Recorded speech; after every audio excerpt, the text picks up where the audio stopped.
On line قرضوں کا فریب۔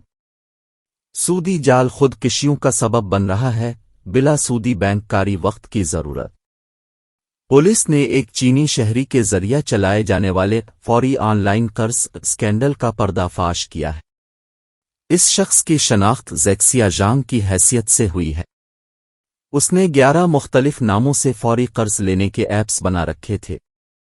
ان ایپس کے ذریعہ لوگوں کو فوری طور پر درکار قرض مل جاتا تھا، جو مختصر مدت کے لیے ہوتا۔ اس قرض کے عوض ان سے بھاری مقدار میں سود وصول کیا جاتا، جو مقرر کردہ شرح سود سے کئی گنا زیادہ ہوتا۔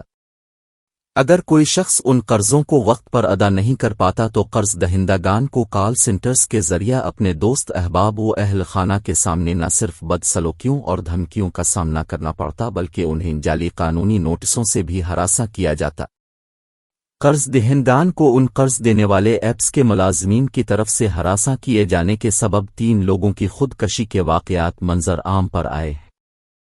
ہلاک ہونے والوں میں ایک 29 سالہ IT ملازم، ایک 23 سالہ کسان اور ایک 28 سالہ خاتون شامل ہیں۔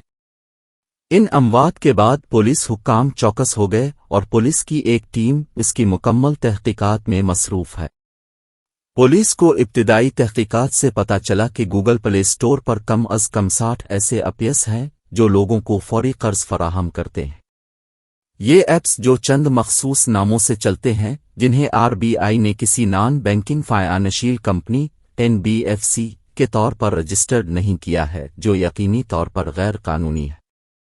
ان غیر قانونی ایپس کو گوگل ایپ اسٹور کس حیثیت میں اپنے پاس رکھتا ہے یہ معلوم نہیں ہے، لیکن اس طرح کے ایپس رکھنا IT شرائط کی کھلی خلاف ورزی ہے، کیونکہ تمام تر ایپس کی رازداری کی پالیسیاں ہوتی ہیں جو صارف کے ڈیٹا کو جمع کرتی ہیں۔ اس رازداری کی خلاف ورزی کی صورت میں گوگل کو چاہیے کہ وہ ان ایپس کو فوری طور پر اپنے اسٹور سے ہٹ دے۔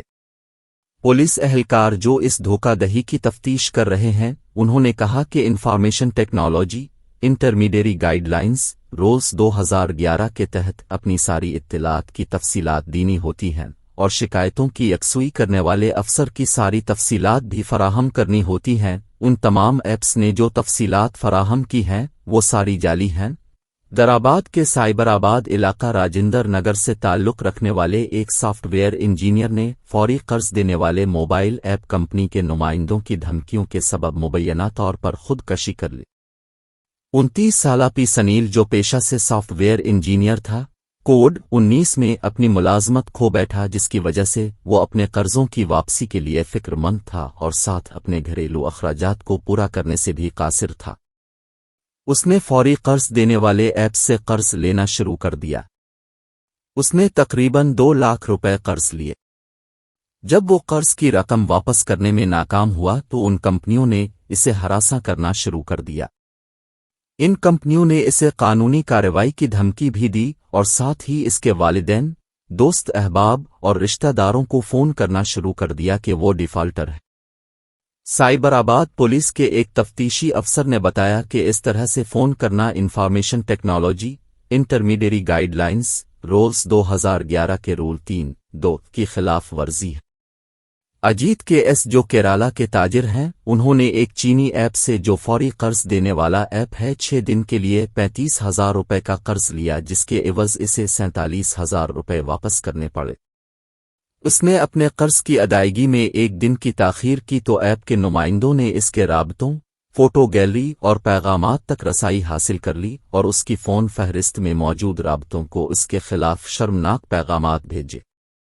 کیرالہ کے اس تاجر کو سامان خریدنے کے لیے فوری طور پر کچھ نقد رقم کی ضرورت پڑی تو اس نے سنیپ نامی ایپ سے قرض لیا۔ اس نے کہا کہ جب میں نے قرض کی ادائیگی میں 1 دن کی تاخیر کی تو انہوں نے میری کچھ ذاتی تصاویر میرے سارے رابطوں میں شیئر کر دیں اور مجھ کو فراڈیا قرار دے دیا۔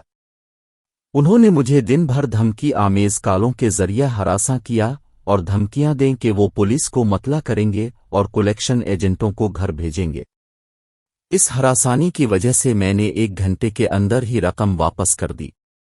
16 ہفتوں کے دوران اجیت نے 5,60,000 روپے کی مجموعی رقم بطور قرض لی تھی تو سود کے ساتھ اس کو 7,60,000 روپے کی رقم ادا کرنی پڑی۔